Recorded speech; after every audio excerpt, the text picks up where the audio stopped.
Hey everyone, welcome back to the channel. I'm Brain. The second DLC for Age of Calamity, called Guardian of Remembrance, is out now. I wanted to share my thoughts with you as well as give you some more information on what is in the DLC so you can decide if it is something you would like to play. If you haven't seen my video on the first DLC, I'll put a link to it in the description. But before we begin, if you like this video, consider giving it a thumbs up. And if you haven't yet, consider subscribing. That is the best way to let me know you enjoy the content on this channel. Now let's get started. To start, the DLC should have installed a few days before it was released. If you're not sure if it has, or if you don't remember if you purchased it, you can check from the main menu. You should see Playable next to Wave 2. You can probably guess from the name Guardian of Remembrance that this DLC is supposed to be previous battles that the game describes as hidden battles, battles that were forgotten.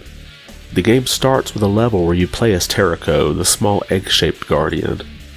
After you finish the battle, you are taken to a scene where you see Purah and Robbie watching the battle you just finished on a Sheikah slate. Something of note, instead of choosing Onward to start a battle, you will choose Search Memory on these new battles. Each of these new levels are prefixed with EX, just like DLC 1. However, they also have new goals called Memory Quests. Each of these optional Memory Quests will require you to complete certain tasks to earn extra items, rupees, or reports. This is something you will want to pay attention to because the new report Hidden Battles is needed to unlock almost all new abilities and can only be obtained from completing Memory Quests. In addition, each of the new maps have additional treasure chests in them to find. You will also want to pay attention to these because some of the chests are in areas that you don't pass through to reach any of the goals. When you complete all the memory quests, you will be rewarded with a cool montage of different character interactions throughout the game. Most of these memory quests are pretty simple to complete. However, each battle has 3 memory quests, and the third one's name is always masked behind question marks. If you complete part of one of these quests, say you collect 4 out of 5 items, the name will fill in. As you go through a level, if you complete a memory quest, a notice will pop up on the screen to let you know, and if you missed the notice and want to see your progress, you can always check from the menu. Now, the new EX abilities can be earned from the map just as you did in the main game. These will give each weapon in the game a new ability.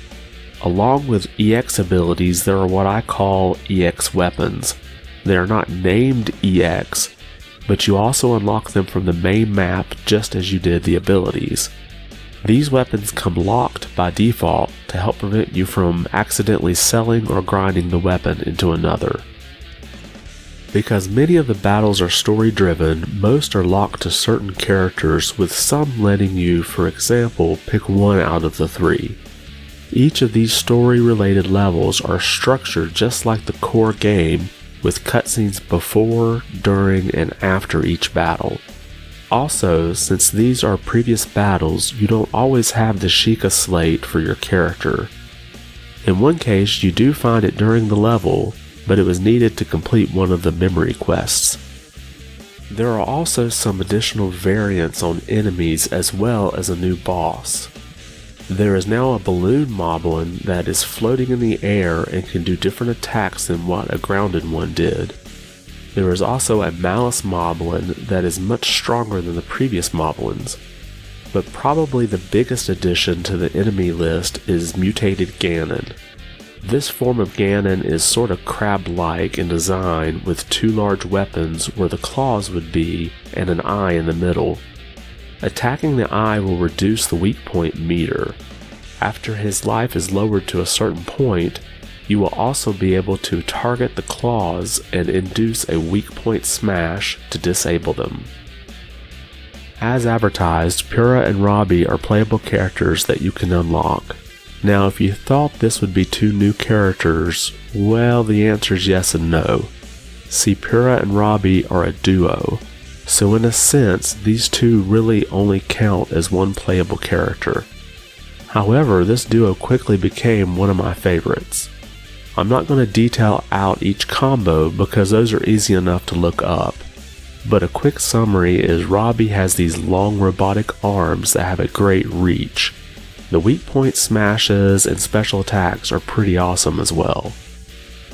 Now for a spoiler warning, because there's one more character that was not announced beforehand. This new character is Soga. Now to get Soga to join your roster, you have to complete a certain memory quest.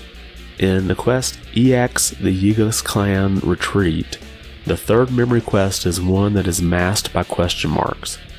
The name of it is Don't Let Any Ally Flee.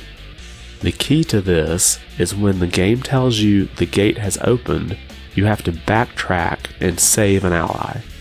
Now Soga has a sword and some cool combos as well, but my favorite is one of his weak point smash attacks. The screen turns black and white with traces of red showing. This is by far my favorite weak point smash in the entire game. So here are my final thoughts. For $20 you get both DLC waves. To me this is a great value. Just from the second DLC, it took me 25 hours of play to unlock everything. I ended up playing the main story levels twice, except for one that it took me 3 times to unlock the last memory. There are additional maps, stories, characters, weapon actions, enemies, and that's just in the second DLC. I would have liked to see another Divine Beast battle, but that isn't much of a complaint. I will also point out that the new content starts at level 44, but goes as high as level 87. I had several characters already at or close to level 100, so if you want more of a challenge, just pick additional characters you haven't leveled up as much. When I could, I played the 2 new characters that are in the second DLC so I could get a better idea of them. But what do you think? Did you purchase this DLC? Have you played through it yet? Is there something I left out that you thought would be good for others to know? Drop a comment below and let me know. I want to thank you for watching and be good.